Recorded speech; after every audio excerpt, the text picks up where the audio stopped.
Hello and welcome to SPMIS Academy. Today we'll analyze important newspaper articles of 27th June 2024. Please note you can download the PDF version of today's newspaper analysis by clicking the link given in the comment section. This is the list of the topics that we'll be covering from today's newspaper. The first article is about Leader of Opposition in Lok Sabha. This topic is important from our syllabus GS paper 2 Indian polity point of view. तो क्या है current news, पहले वो देखते हैं। राहुल गांधी जी को बना दिया गया है अब leader of opposition in Lok Sabha. ये पोस्ट पिछले 10 सालों से खाली था लोकसभा के अंदर, क्योंकि किसी भी पार्टी को अपोजिशन पार्टी का स्टेटस नहीं मिल पा रहा था। सिंस अपोजिशन पार्टी का स्टेटस पाने के लिए जो मेजर अपोजिशन पार्टी होनी चाहिए उसके पास मिनिमम 10% सीटें होनी चाहिए, ऐसा एक कन्वेंशन है। कहीं संविधान में लिखा नहीं है कि अपोजिशन पार्टी के लिए मिनिमम 10% सीटें होनी ही चाहिए उनको लोकसभा में, बट एक कन्वेंशन है। ये कन्वेंशन कहाँ से आया वो भी हम देखेंगे। बट द पॉइंट इज कि अब जाकर के राहुल गांधी बने हैं leader of opposition in Lok Sabha, क्योंकि कांग्रेस पार्टी को 99 सीटें मिली हैं, which is much higher than 10% criteria for becoming an opposition party. अगर पहले कुछ इंपॉर्टेंट लीडर्स जो अपोजिशन लीडर का पोजीशन होल्ड कर चुके हैं उनकी बात करें तो राजीव गांधी से लेकर के अटल बिहारी वाजपेयी, शरद पवार, सोनिया गांधी जी, लाल कृष्ण आडवाणी जी, सुषमा स्वराज जी, ये सब लोग रहे हैं leader of opposition in Lok Sabha in the past. लेकिन 2014 के बाद से कोई भी लीडर ऑफ अपोजिशन था नहीं। अब जाकर के 2024 में Rahul Gandhi who is now Congress MP from Raebareli Uttar Pradesh अब लीडर ऑफ अपोजिशन बनेंगे। तो लीडर ऑफ अपोजिशन बनने के लिए प्रोविजन क्या है, क्या नियम है, वो देखते हैं।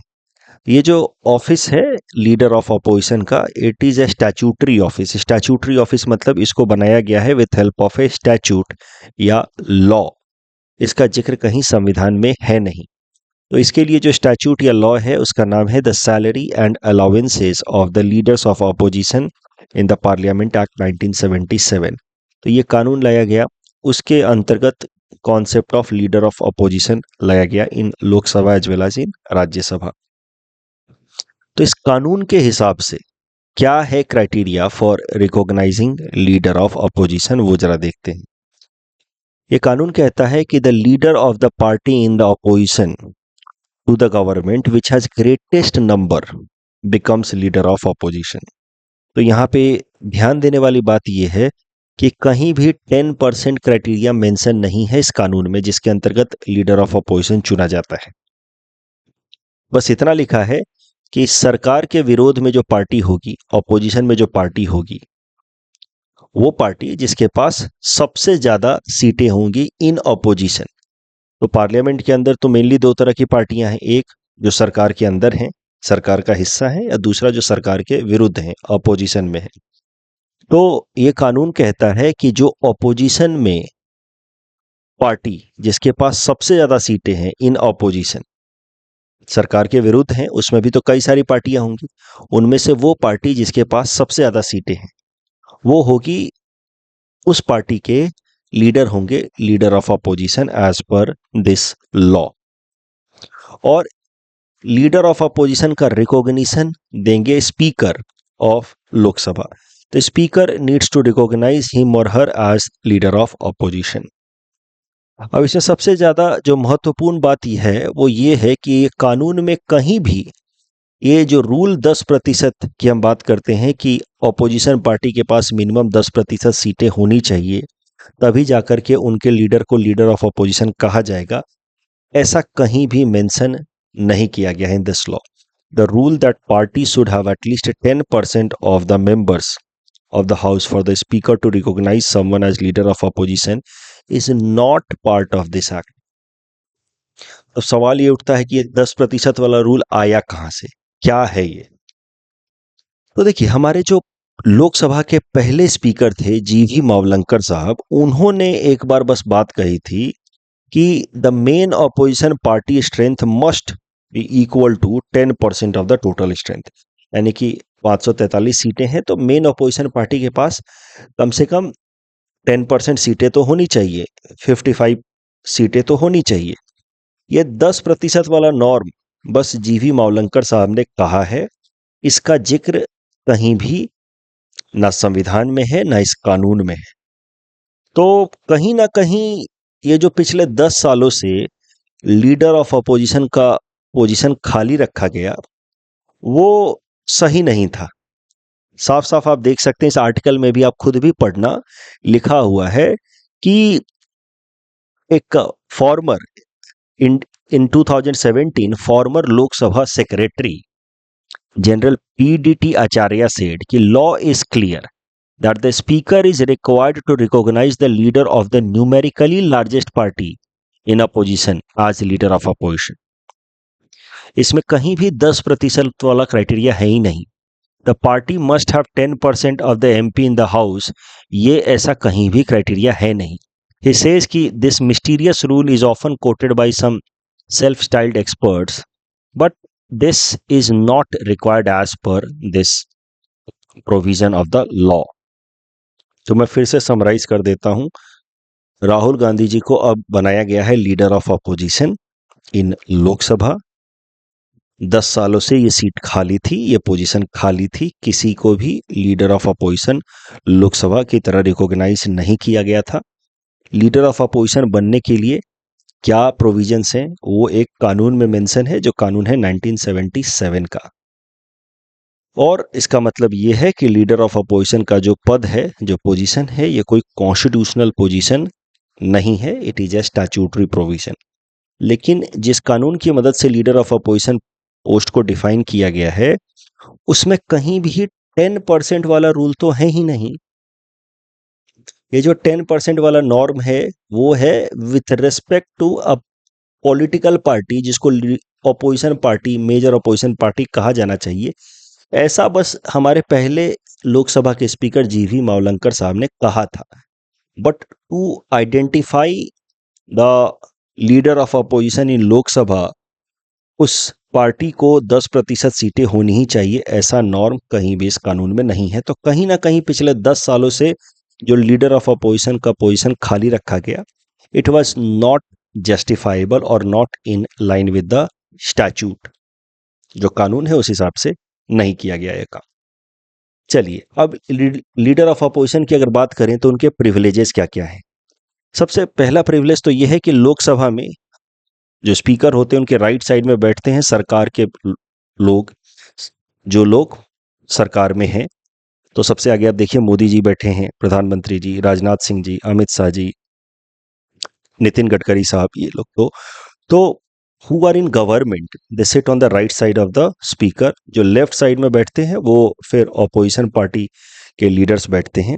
तो लीडर ऑफ अपोजिशन बनने के बाद जो लीडर ऑफ अपोजिशन होगा, उनको प्रिविलेज होगा to sit in the front row to the left of the chair, front row to the left of the chair. उसके अलावा जब पहली बार स्पीकर इलेक्ट होते हैं तो उनको इस रोस्ट्रम तक, इस डेक तक एस्कॉर्ट करते हैं लीडर ऑफ अपोजिशन। ये भी एक प्रिविलेज है कन्वेंशन का के आउटकम से, कि लीडर ऑफ अपोजिशन उनको जाकर के पोडियम तक एस्कॉर्ट करते हैं। उसके अलावा leader of opposition is opposition representative in appointment in key government positions like CBI director, CVC या chief information commissioner, central vigilance commissioner, chairperson of the member of national human rights commission या लोकपाल। तो इन सब तरह के appointment में सरकार एक committee बनाती है, उस कमेटी में लीडर ऑफ अपोजिशन भी होते हैं। और ये एक इंपॉर्टेंट रोल होता है लीडर ऑफ अपोजिशन का, कि जो सरकार द्वारा बनाई गई कमेटी है for appointment of CBI director and all, उसमें लीडर ऑफ अपोजिशन का ओपिनियन इंपॉर्टेंट माना जाता है। उसके अलावा leader of opposition is also given seventh rank in the order of precedence. तो ऑर्डर ऑफ प्रेसिडेंस क्या चीज होती है? देखिए, ऑर्डर ऑफ प्रेसिडेंस समझने के लिए आप थोड़ा सा ध्यान दीजिए। आप कोई भी सेरेमोनियल फंक्शंस आपने अगर टीवी पे देखा हो, जैसे आप इंडिपेंडेंस डे सेलिब्रेशन हो गया, रिपब्लिक डे सेलिब्रेशन हो गया, या हाल फिलहाल में प्राइम मिनिस्टर जी ने ओथ लिया तीसरी बार। तो ये सब जो सेरेमोनियल फंक्शंस होते हैं भारत सरकार के, उसमें कौन डिग्नेटरीज कब और कहाँ बैठेंगे, अनाउंसमेंट्स जब होंगे, तो किनका नाम पहले अनाउंस किया जाएगा कि इनके प्रेजेंस में। तो बेसिकली सीटिंग पोजीशन पे आप ध्यान दें, तो ऐसा नहीं है कि जिसका जहां मर्जी आया वहां जाकर के बैठ गया। इन गवर्नमेंट जो सेरेमोनियल ओकेजन्स होते हैं, इसमें सीटिंग पोजीशन निर्धारित की जाती है पहले से कि सबसे पहले और कहाँ पे कौन बैठेगा, उसके बाद कौन बैठेगा। ये सब चीजें तय होती हैं as per order of precedence, और ऑर्डर ऑफ प्रेसिडेंस में लीडर ऑफ अपोजिशन को 7th रैंक मिलती है। तो ऑर्डर ऑफ प्रेसिडेंस में सबसे आगे प्रेसिडेंट का रैंक होगा ऑफ कोर्स, उसके बाद वाइस प्रेसिडेंट, फिर तीसरे नंबर पे प्राइम मिनिस्टर, फिर गवर्नर्स ऑफ द स्टेट, फिर फॉर्मर प्रेसिडेंट्स, फिर डेप्यूटी प्राइम मिनिस्टर्स, फिर chief justice of India and speaker of Lok Sabha. इनका ऑर्डर ऑफ प्रेसिडेंस एक जैसा होता है। तो ये सब प्रीलिम्स में पूछा जा सकता है ऑर्डर ऑफ प्रेसिडेंस में। और फिर 7वें नंबर पे cabinet ministers of the union, chief ministers of the states, vice chairperson of NITI Aayog, क्योंकि चेयरपर्सन तो प्राइम मिनिस्टर खुद ही हैं नीति आयोग के, फॉर्मर प्राइम मिनिस्टर्स, एंड यहाँ पे आप देखिए leader of opposition in Rajya Sabha and Lok Sabha. तो यही है ऑर्डर ऑफ प्रेसिडेंस, जिसमें 7वें रैंक पे आते हैं लीडर ऑफ अपोजिशन। क्या रोल है लीडर ऑफ अपोजिशन का? तो ऑफ कोर्स सरकार की जो नीतियां हैं उनका स्क्रूटिनी करना, उस पे तो ठीक तरीके से चर्चा करना, सरकार को हर एक उनके एक्शंस के लिए accountable banana by asking right questions. तो लीडर ऑफ अपोजिशन या पूरा का पूरा जो अपोजिशन का कॉन्सेप्ट है, ये डेमोक्रेटिक सिस्टम में बड़ा ही इंपॉर्टेंट होता है, क्योंकि डेमोक्रेसी के अंदर people should have right to choose amongst different alternatives, different political ideologies. और इसके लिए जरूरी है कि अलग अलग तरीके की आइडियोलॉजी वाले लोग, अलग अलग तरीके की आइडियोलॉजीज वाली पार्टीज हों, जिनके बीच में से लोगों को चुनने का अधिकार हो। तो इसीलिए जो पार्टी रूलिंग है वो तो महत्वपूर्ण है ही, क्योंकि वो सरकार चला रही है, लेकिन साथ ही साथ ऑपोजिशन का भी होना जरूरी है, ताकि वो सही प्रश्न पूछ सके और जनता के सामने हमेशा ही एक क्रेडिबल ऑप्शन की तरह वो रहे, जिससे सरकार भी हमेशा रिस्पॉन्सिबल और अकाउंटेबल बनी रहे। सरकार को कभी भी ऐसा नहीं लगना चाहिए कि हमारे सामने तो कोई ओपोनेंट ही नहीं है, तो we can do whatever we can want to do. तो इसीलिए डेमोक्रेसी में ऑपोजिशन पार्टी का होना या ऑपोजिशन लीडर का होना जरूरी होता है। उसके अलावा opposition party and opposition leader इसलिए भी इंपॉर्टेंट है because they represent minority views. देखिए हमारे यहाँ पे तो फॉलो होता है first past the post system हमारे इलेक्टोरल सेटअप में। तो जिनके पास भी रिलेटिवली मेजॉरिटी आ गई वो सरकार में आ जाते, बट ऐसे कई सारी पार्टियां हैं जिनके पास अच्छे खासे रिप्रेजेंटेशन है, बट वो सरकार नहीं बना पा रहे हैं, क्योंकि उनके पास जो भी रिप्रेजेंटेशन है वो माइनॉरिटी रिप्रेजेंटेशन है। बट माइनॉरिटीज के ओपिनियन को भी तो रिस्पेक्ट करना है, उनके इंटरेस्ट को भी तो प्रोटेक्ट करना है। माइनॉरिटीज के इंटरेस्ट को प्रोटेक्ट करने की मेन जिम्मेदारी ऑपोजिशन पार्टीज के पास है, क्योंकि उनको ही तो माइनॉरिटीज ने वोट दिया है। क्योंकि माइनॉरिटी से यहाँ मेरा कोई लिंग्विस्टिक या रिलीजियस माइनॉरिटी नहीं है, सिंपल न्यूमेरिकल माइनॉरिटी है। न्यूमेरिकल माइनॉरिटी थे, इसी कारण से जिनको आपने वोट दिया वो सरकार में नहीं आ पाए। तो अब वो अपोजिशन में है, अपोजिशन में बैठ करके वो आपका इंटरेस्ट बचाएंगे।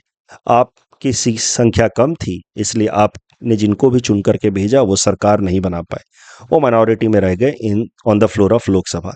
कोई बात नहीं, वो अपोजिशन में बैठेंगे, अपोजिशन में बैठ करके आपके इंटरेस्ट को प्रोटेक्ट करेंगे। तो ये सब कुछ इंपॉर्टेंट रोल हैं of leader of opposition.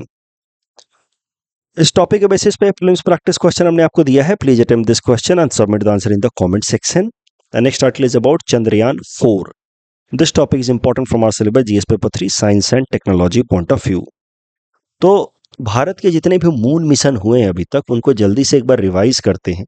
Moon mission के नाम हमने रखे हैं चंद्रयान सीरीज में, चंद्रयान 1, चंद्रयान 2, 3 एंड नाउ चंद्रयान 4 की प्लानिंग कर रहे हैं भारत की स्पेस एजेंसी इसरो। तो Chandrayaan 1 was first moon mission from India. It was an orbiter mission. Orbiter mission मतलब ये सिर्फ जाकर के मून के अराउंड ऑर्बिट करने वाला था। इसको भेजा गया 2008 में and it proved existence of water on moon. इसने मून के ऐसे कुछ इमेजेस निकाले जिससे मून सरफेस पे वाटर होने के प्रूफ्स दिए। फिर प्लान किया गया चंद्रयान 2। चंद्रयान 2 2019 में प्लान किया गया। It was second moon mission of India. इसके अंतर्गत 3 कंपोनेंट थे, एक था ऑर्बिटर, चंद्रयान 2 ऑर्बिटर, फिर एक था लैंडर जो जाकर के मून सरफेस पे लैंड करने वाला था, जिसका नाम था विक्रम। और इसी विक्रम से एसोसिएटेड था एक रोवर प्रज्ञान, जिसको इस विक्रम से डिसोसिएट होकर के बाहर निकलना था और मून सरफेस पे रोल करना था। तो विक्रम और प्रज्ञान एक साथ थे। विक्रम वॉज लैंडर और उसी से एसोसिएटेड था प्रज्ञान द रोवर। और अप्रोच ऐसी थी कि ये जो लैंडर मिशन है विक्रम, इसकी सॉफ्ट लैंडिंग कराएंगे मून सरफेस पे और उसके बाद वहां से प्रज्ञान निकल करके आएगा। लेकिन इसकी सॉफ्ट लैंडिंग हो नहीं पाई। जिस तरीके से हम प्रिसीजन लैंडिंग चाह रहे थे वैसी हो नहीं पाई और ये विक्रम हार्ड लैंडिंग कर गया मून सरफेस पे, जिस कारण से ये डिसफंक्शनल हो गया, जिस कारण से हमारा विक्रम और प्रज्ञान कंपोनेंट ऑफ चंद्रयान 2 फेल हो गया। चंद्रयान 2 का सिर्फ एक ही कंपोनेंट, वो है ऑर्बिटर कंपोनेंट, सक्सेसफुल रहा, जो अभी भी सक्सेसफुल है। तो अब नेचुरल सी बात है कि जब हमारा विक्रम और प्रज्ञान फेल हो गया, लैंडर और रोवर, तो फिर हमें दोबारा से लैंडर और रोवर भेजना था। इस कारण से साल 2023 में चंद्रयान 3 लॉन्च किया गया, जिसका टारगेट था कि मून के ऊपर लैंडर विक्रम द लैंडर भेजा जाए और फिर प्रज्ञान द रोवर फिर से भेजा जाए, जो चंद्रयान 2 के केस में सक्सेसफुल नहीं हो पाया। चंद्रयान 2 का ऑर्बिटर तो सक्सेसफुल था ही, वो अभी तक चल रहा था। तो चंद्रयान 3 में हमने ऑर्बिटर मिशन नहीं भेजा। नहीं तो नॉर्मली क्या करते, चंद्रयान 2 में ही था कि एक ऐसा मिशन जाएगा, वो ऑर्बिट करेगा मून के अराउंड, उसमें से एक कंपोनेंट डिटैच होकर के वो मून के ऊपर लैंड करेगा, जो होगा विक्रम, और फिर विक्रम से डिटैच होकर के प्रज्ञान मून सरफेस पे मूव करेगा, प्रज्ञान द रोवर। बट ऑर्बिटर काम कर रहा है, प्रज्ञान और विक्रम काम नहीं कर रहे हैं बिकॉज ऑफ हार्ड लैंडिंग। तो फिर चंद्रयान 3 में वापस से लैंडर और रोवर मिशन भेजा गया। चंद्रयान 3 में ऑर्बिटर भेजने की कोई जरूरत थी नहीं, क्योंकि ऑर्बिटर तो हमारा ऑलरेडी चंद्रयान 2 वाला फंक्शनल है। एंड चंद्रयान 3 बिकेम सक्सेसफुल, हम सॉफ्ट लैंडिंग करा पाए, और वो भी on the south pole of moon, जहां लैंडिंग करना थोड़ा कठिन है, साउथ पोल। और जहां हमने अपने चंद्रयान 3 की लैंडिंग कराई, विक्रम की लैंडिंग कराई, और फिर प्रज्ञान द रोवर उससे डिटैच होकर के बाहर निकला भी, उस पॉइंट को नाम दिया गया शिव शक्ति पॉइंट। और 23 अगस्त को चंद्रयान 3 का सक्सेसफुल लैंडिंग हुआ था मून के सदर्न रीजन में, सदर्न पोल में, एट शिव शक्ति पॉइंट। इसलिए 23 अगस्त को हमारी सरकार ने डिक्लेयर कर दिया एज नेशनल स्पेस डे। ये तो बात हो गई चंद्रयान 1, 2 एंड 3 की। अब इसरो के चेयरमैन एस सोमनाथ साहब ने अनाउंस किया है कि ISRO will come up with Chandrayaan 4 also. और चंद्रयान 4 का गोल होगा मून सरफेस से रॉक सैंपल्स लेकर के आना। लेकिन चंद्रयान 4 की एक खासियत होगी, इसको एक बार में लॉन्च नहीं किया जाएगा। चंद्रयान 4 के कंपोनेंट जो हैं वो 2 अलग अलग स्पेसक्राफ्ट से लॉन्च किए जाएंगे, और उसके कंपोनेंट्स को स्पेस में ही जाकर के कपल किया जाएगा या असेंबली की जाएगी। तो ये एक नई बात है जो अभी तक किसी भी मून मिशन में नहीं किया गया है। सरफेस से, अर्थ सरफेस से 2 अलग अलग रॉकेट्स भेजे जाएंगे, जिससे अलग अलग कंपोनेंट्स भेजे जाएंगे इस मिशन के। ऐसे यहां से 2 अलग अलग रॉकेट्स भेजे जाएंगे, 2 अलग अलग कंपोनेंट्स लेकर के, और वो कंपोनेंट्स जाकर के स्पेस में उनकी असेंबली की जाएगी। That will be done in Chandrayaan 4। तो different parts of the spacecraft would be set in the orbit through 2 launches. The spacecraft would be assembled in the space. पहले उनकी असेंबली की जाएगी स्पेस में ही, जोड़ा जाएगा, before it start moving towards the moon. And it would be the first instance of docking modules, यानी कि assembling of the modules in the earth orbit towards the journey of moon. इसके लिए इसरो की planning है कि पहले एक testing करेंगे हम लोग, डेमोन्स्ट्रेट करेंगे इस टेक्नोलॉजी को कि कैसे हम लोग स्पेस में असेंबली करें different components of the spacecraft की। उसके लिए एक टेस्ट करेगी इसरो इस साल, जिस टेस्ट का नाम होगा स्पेडेक्स। तो SpaDeX is scheduled later this year, that will demonstrate assembling capacity. SpaDeX successful हो जाता है तो फिर Chandrayaan 4 is expected by 2028। Chandrayaan 4 को इसरो लॉन्च करेगी in association with space agency of Japan, जिसका नाम है जाक्सा। चंद्रयान 4 का दूसरा नाम लूपेक्स मिशन भी होगा। उसके अलावा आपको एक बात और जाननी चाहिए। अभी इस महीने की, जून महीने की 4 तारीख को मैंने न्यूज़पेपर एनालिसिस में कवर कराया था कि चाइना का स्पेस मिशन चांगे 6, उसने एक इंपॉर्टेंट अचीवमेंट हासिल किया हाल फिलहाल में। वो मून के फार साइड में लैंड कर गया। चांगे 6 मून का सदर्न पोल एक अलग बात है। फार साइड मतलब वो साइड ऑफ द मून जो अर्थ के सामने कभी आता ही नहीं है। ये मैंने 4 तारीख के न्यूज़पेपर एनालिसिस में अच्छे से सिखाया है, what do we mean by the far side of the moon. तो Chang'e 6 far side of the moon पे लैंड भी कर गया है। With this it has become the first spacecraft to land there, and now it has brought rock samples from the far side of the moon. So again making it the first spacecraft to bring rock sample from the far side of the moon. तो इस मामले में थोड़ा आगे है चांगे 6, लेकिन हम लोग भी एक नई टेक्नोलॉजी लेकर के आएंगे जहां पे स्पेसक्राफ्ट के कंपोनेंट्स को स्पेस में ही असेंबल करेंगे हम लोग अंडर चंद्रयान 4। इस टॉपिक के बेसिस पे ये छोटा सा प्रीलिम्स प्रैक्टिस क्वेश्चन है, अटेम्प्ट कीजिए and submit the answer in the comment section. देखिए चंद्रयान 3 पे, चूंकि पिछले साल Chandrayaan 3 was a huge success achievement for India space agency ISRO, तो यूपीएससी ने एक मेजर प्रश्न पूछा 15 मार्क का, ये मेंस में पूछा था। ये क्वेश्चन आप देख सकते हैं चंद्रयान 3 के ऊपर, पिछले साल न्यूज में था तो सारे डिटेल्स हमने किए भी थे न्यूज़पेपर एनालिसिस में, उसकी मदद से आप आराम से कर सकते थे। तो point that I am trying to make कि चाहे साइंस एंड टेक्नोलॉजी हो, चाहे इंटरनेशनल रिलेशंस हो, चाहे इवन इंडियन इकोनॉमी हो, इंटरनल सिक्योरिटी हो, most of the questions are current based. जैसे पिछले साल उन्होंने ये नहीं पूछा कि बताओ क्या क्या कंपोनेंट्स थे चंद्रयान 1 के, उन्होंने पूछा चंद्रयान 3 के बताओ, क्योंकि चंद्रयान 3 उस टाइम में न्यूज में था। तो इसी तरीके से करंट अफेयर्स के थ्रू आपको सिलेबस मेंस के करना ज़्यादा अच्छा रहता है। चंद्रयान 3 के बारे में ये प्रश्न था, मैंने हिंट्स भी दे रखा है, आप इस क्वेश्चन को अटेम्प्ट कर सकते हैं। The next article is about carbon tax on cows, pigs and other livestock animals. ये जो टॉपिक है this is important for our syllabus GS paper 3 environment point of view. इसको समझने के लिए पहले हमें ब्रीफली समझना होगा about the concept of global warming potential. देखिए ग्लोबल वार्मिंग पोटेंशियल अलग अलग ग्रीन हाउस गैसेस की निकाली जाती है with respect to carbon dioxide. तो फॉर एग्जांपल अगर ग्लोबल वार्मिंग पोटेंशियल हम कहते हैं मीथेन का 25 है, तो इसका मतलब सेम क्वांटिटी ऑफ मीथेन को सेम अमाउंट ऑफ टाइम के लिए अगर एटमॉस्फेयर में रखा जाए तो ये कार्बन की तुलना में 25 गुना ज़्यादा ग्रीन हाउस गैस एब्जॉर्ब कर सकता है और ग्लोबल वार्मिंग कर सकता है।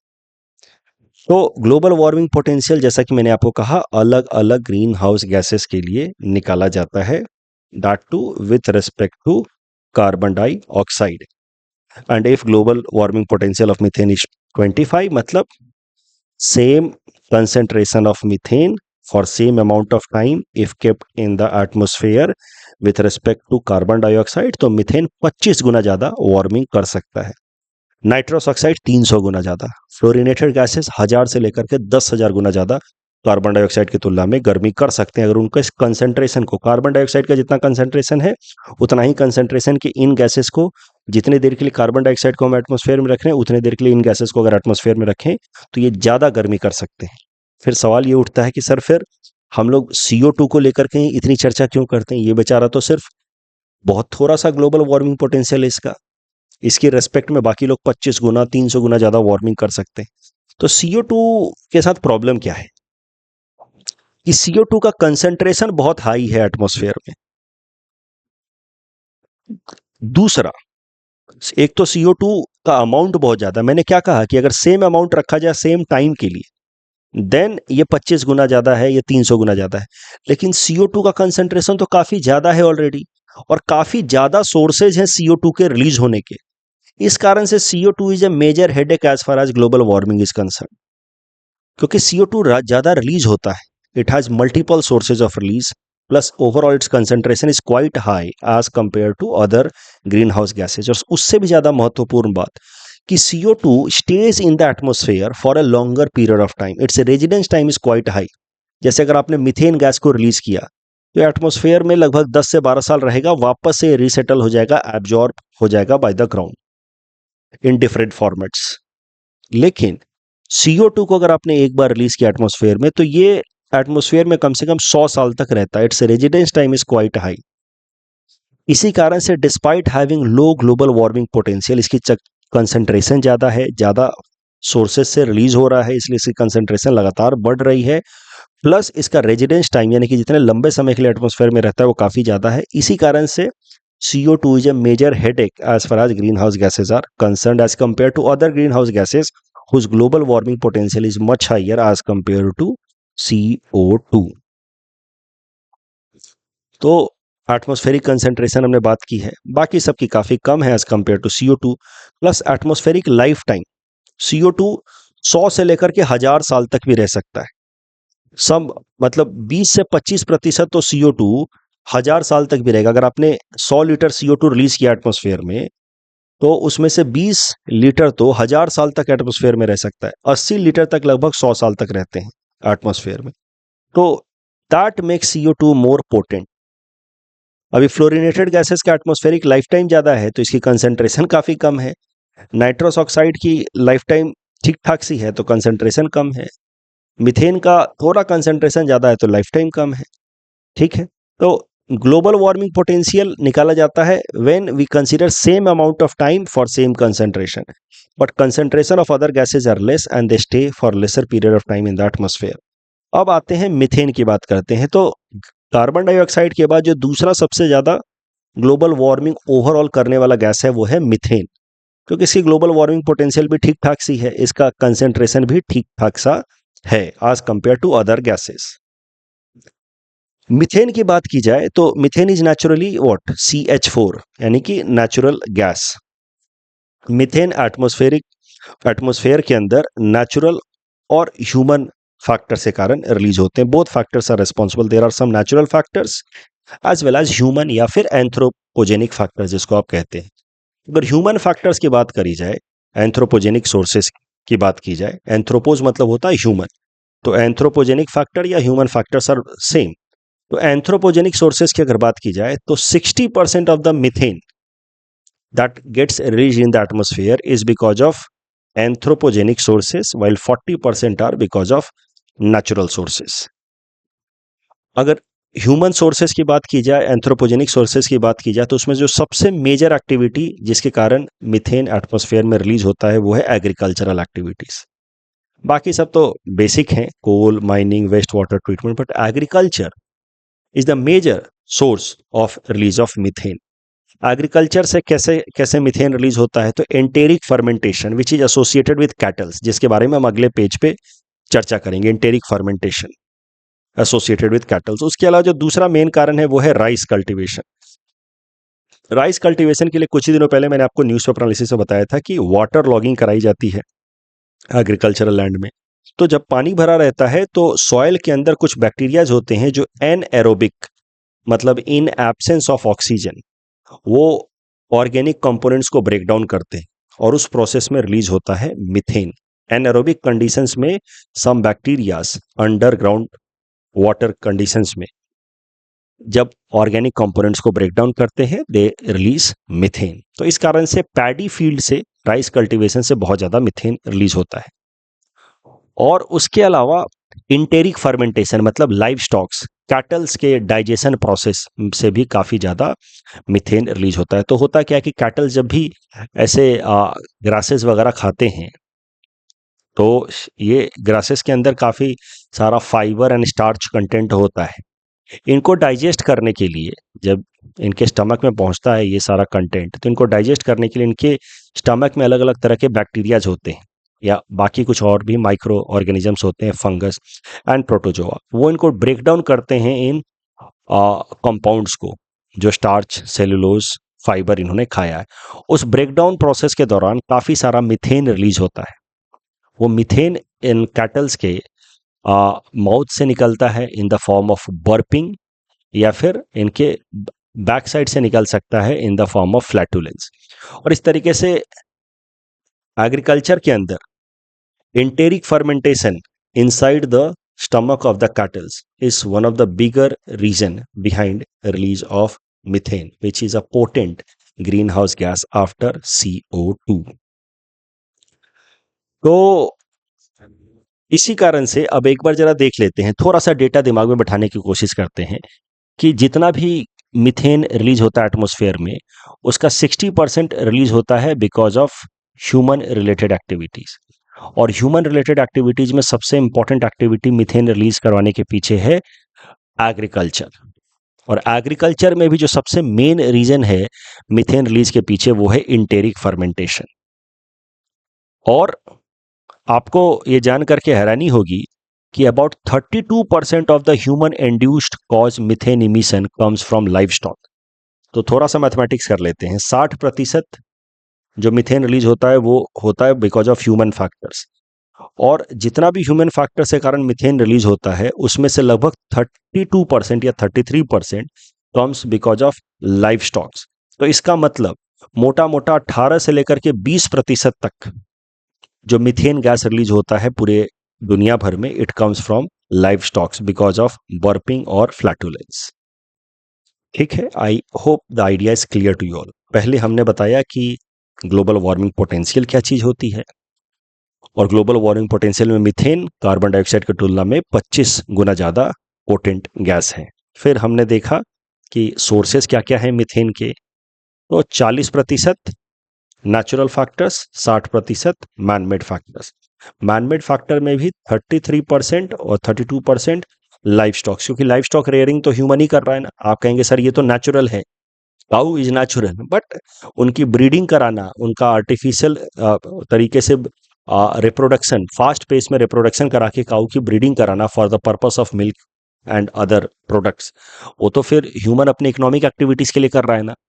तो this will come under human based factors, और इसमें livestock account for about 32%। तो overall livestock industry contribute about 20% of methane gas emission.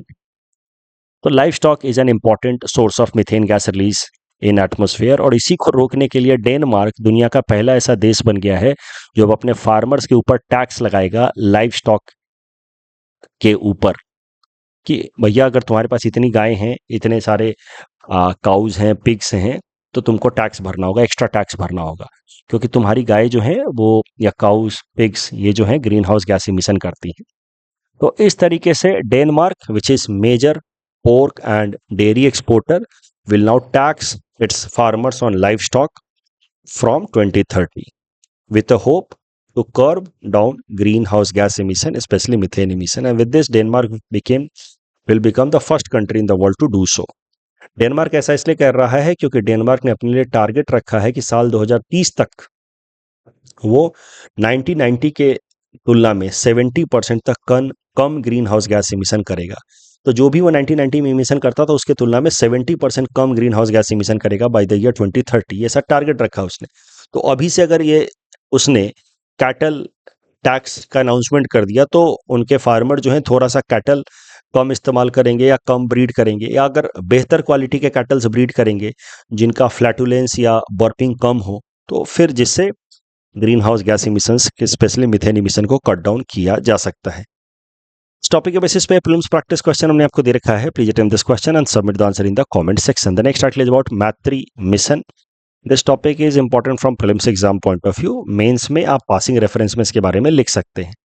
देखिए, भारत और ऑस्ट्रेलिया ने आपस में स्पेस फील्ड में कोऑपरेशन के लिए एक एग्रीमेंट साइन किया, जिसका नाम है मैत्री मिशन। पूरा नाम आप देखोगे तो mission for Australia India technology, तो इसमें ए जो है that is Australia, I is for India. तो मैत्री मिशन इंडिया और ऑस्ट्रेलिया के बीच में स्पेस फील्ड में कोऑपरेशन के लिए एक एग्रीमेंट है। इस मैत्री मिशन के अंतर्गत ऑस्ट्रेलिया की सरकार ने हमारे देश के space agency NSIL, new space India limited के साथ एक $18 मिलियन का एग्रीमेंट साइन किया है। तो मिशन है मैत्री, उसके अंतर्गत NSIL के साथ ऑस्ट्रेलियन सरकार ने एक एग्रीमेंट साइन किया है, जिसके अंतर्गत हमारी स्पेस एजेंसी NSIL ऑस्ट्रेलिया की ऑप्टिमस स्पेसक्राफ्ट को साल 2026 में स्पेस में लॉन्च करेगा।